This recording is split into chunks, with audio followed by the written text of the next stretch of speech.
প্রিয় ভাইয়েরা এবং বোনেরা, আমি বক্তব্য দেব না, কারণ আপনারা সবাই যার বক্তব্য শোনার জন্য অপেক্ষা করে আছেন তিনি প্রধান বক্তব্য দেবেন।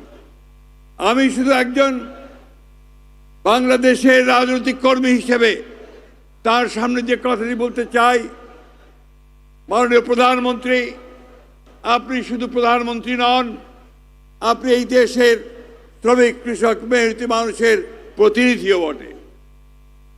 আজকে সারা বাংলাদেশ একটা ধ্বংসী স্তূপের মধ্য থেকে উঠে দাঁড়াতে শুরু করেছে আপনার নেতৃত্বে।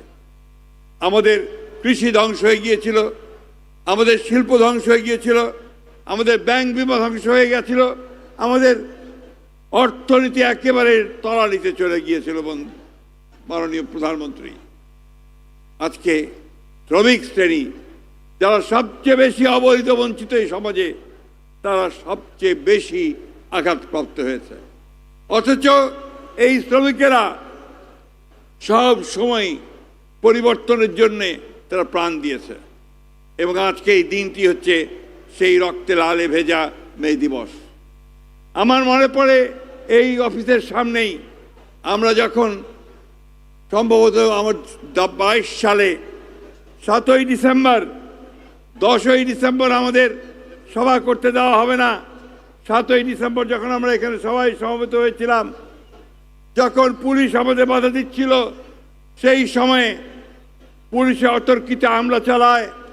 প্রথম যে শহীদ হয়েছিল মকবুল, একজন ওয়ার্কশপের শ্রমিক বন্ধুগণ। আমি এই জন্য এই কথাটা বললাম যে আমাদের এই ফ্যাসিস্ট বিরোধী আন্দোলনে অসংখ্য শ্রমিক প্রাণ দিয়েছে।